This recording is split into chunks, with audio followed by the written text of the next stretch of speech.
Bueno, seguimos conversando con el doctor Robert Lespinace sobre cómo psicológicamente afecta a los torturados este tipo de prácticas y también a los familiares. Y en el caso específico de lo que hemos visto en los últimos días, de la aparente muerte por tortura del capitán de corbeta Rafael Acosta Arévalo, le consultábamos antes de ir a la pausa cómo afecta esto a sus pares, es decir, a los otros militares que están observando cómo se realizan estas torturas a los uniformados. ¿Ellos cómo reciben ese mensaje?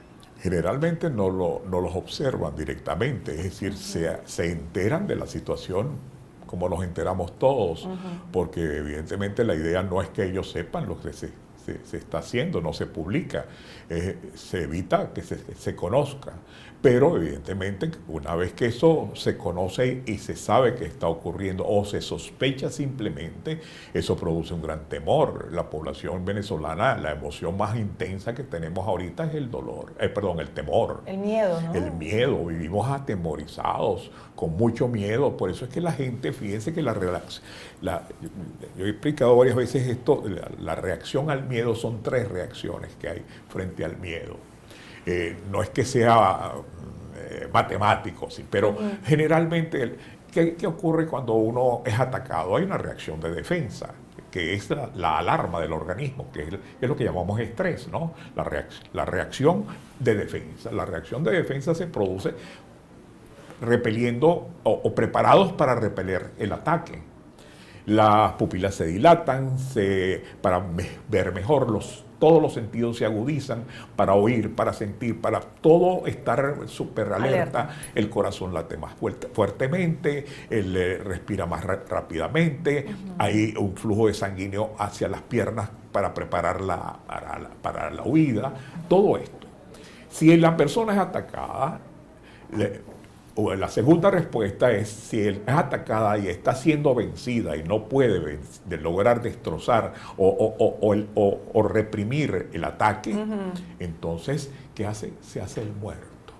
Se hace el muerto. Sí, como los animales que lo hacen también. El ser humano y los seres vivos se hacen el muerto. Es decir, dejan de hacer resistencia para que los dejen tranquilos. Y cuando la situación no ven salida de ninguna especie, la tercera respuesta es correr, huir. Esto está simbolizado en nuestro país en 3 elementos. Todo el mundo está como un zombie. Como un quiere letargo. pasar agachado. No quiere hablar ni decir nada. Claro. Está bajo perfil, decimos todos. Es decir, no queremos que nos tomen en cuenta. Claro, pero como mecanismo de defensa. Como mecanismo de defensa, porque eso es hacernos el muerto. Claro. Y eso es lo que logra, una manera, el sometimiento de la población. La otra es la huida.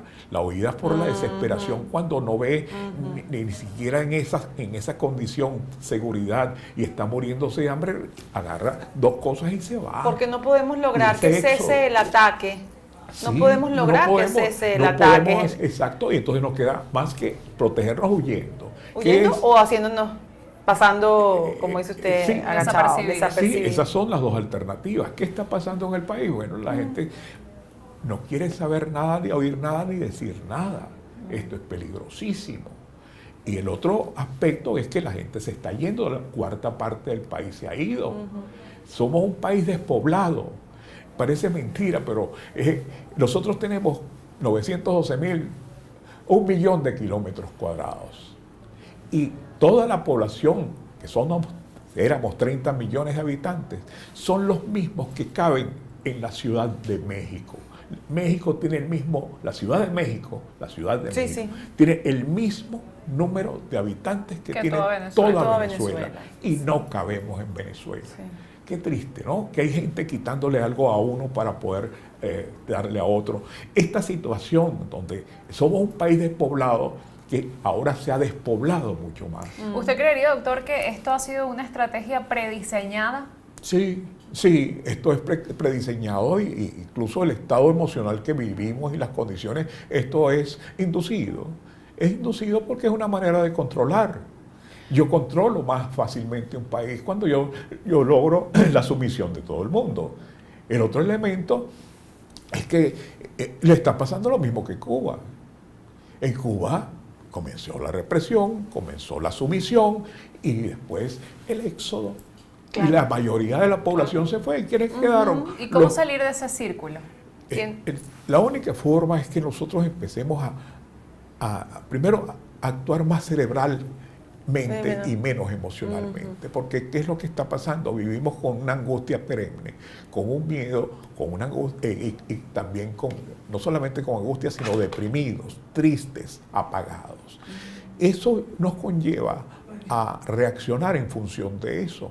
¿Qué está pasando? Que somos un país que está adormitado, está como resignado. No es que está contento, no, está pasando trabajo y está sufriendo, claro, pero no dice ni hace nada. Entonces, ¿qué está pasando adicionalmente? Que la misma inducción está creando una situación en la cual la gente no se siente nada bien en el país. Y la está buscando una salida porque siente que no hay alternativa. Está pasando hambre, está pasando necesidad, no consigue lo necesario, se les mueren los seres queridos delante de ellos, sufriendo inmensamente porque ni siquiera un analgésico existe. Pero entonces, ¿qué hace que le dejemos el país a los pocos que puedan tolerar o aguantar y los que lo controlan, aun siendo un grupo muy pequeño, pero que lo están manejando a su antojo, porque no hay resistencia? ¿Qué fue lo que pasó en Cuba? Que usted no terminó allí la frase. Y que es lo que hizo que lograran tener 60 años de sometimiento. ¿Y qué pasa con el mundo? El mundo, lamentablemente, es triste ver, pero nadie da nada por nada. Tristemente. Entonces los países se solidarizan. Muy bien, un saludo a la bandera. Sí, triste lo que está pasando, pero de allí no hay avance. El otro elemento es nuestra triste actitud que es producto de la impotencia y de esa sensación de poder intenso sobre nosotros, que llega un momento en que nos hace sentir que no podemos resolver el problema, que debe ser alguien que nos lo resuelva. Y estamos esperando que venga alguien a resolverlo y no va a venir nadie. Y eso lo que hace además es potenciar esa sensación, claro, y esa actitud la de no hago nada, de que no puedo hacer nada. Me siento yo que no soy capaz de darle solución, pues evidentemente más me quedo de hombros caídos. La frustración. Y cada vez que hay una pequeña reacción, inmediatamente se destruye. A eso iba, doctor, porque veníamos de un 2018 más o menos así, luego pasa el hecho de que Juan Guaidó asume la presidencia interina y hubo como un despertar, una nueva esperanza, la gente se activó muchísimo. Y ahora siento que nuevamente estamos en esa etapa de desesperanza, de miedo, de que no puedo hacer nada, de que esto me supera y bueno, mejor o paso agachado o me voy. Sí, básicamente estamos viendo a la gente que se va. Esto está vinculado también a un problema comunicacional, ¿no? Lamentablemente, nuestros políticos no siempre nos hablan claro. Y a veces la misma maniobra política de buscar que esta situación se controle mejor es lo que hace el G2 cubano.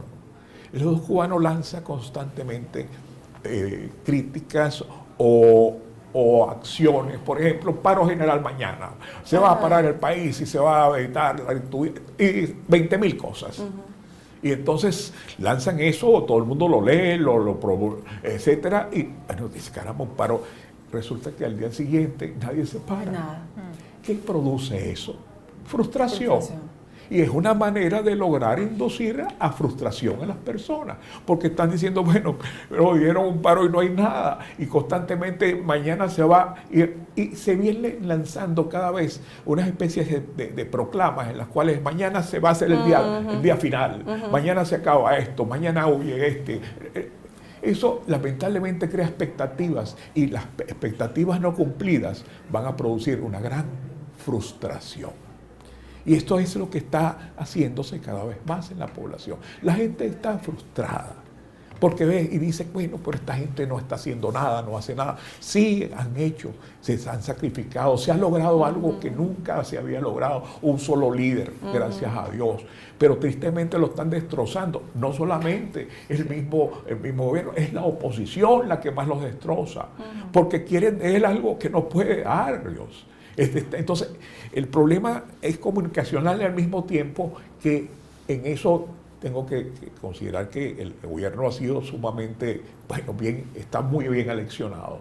Que uno dice una borrada, perdónenme la expresión, y la repiten 200, 500, la misma. Con las mismas palabras y la misma forma, así sea lo más absurdo posible. En la oposición, cada vez que habla uno, sale el otro a criticarlo o a querer decir lo mejor, o a competir, y es una lucha tonta y perdónenme la expresión, estúpida, creyendo que van a obtener así alguna vez el poder o obtener algún beneficio. Tristemente también hay muchas dudas sobre la honestidad o la honorabilidad de los actos. Y eso también trae como consecuencia que se pierda la credibilidad. Pero eso está muy inducido. Doctor, lamentablemente se nos acabó el tiempo. Muy interesante la entrevista, pues, por demás. Espero que no me guste. Muchas gracias. Vamos a seguir abordando este tema gracias, en los días venideros. El doctor Robert Lespinaza, expresidente de la Sociedad Venezolana de Psiquiatría y profesor de la Universidad Central de Venezuela.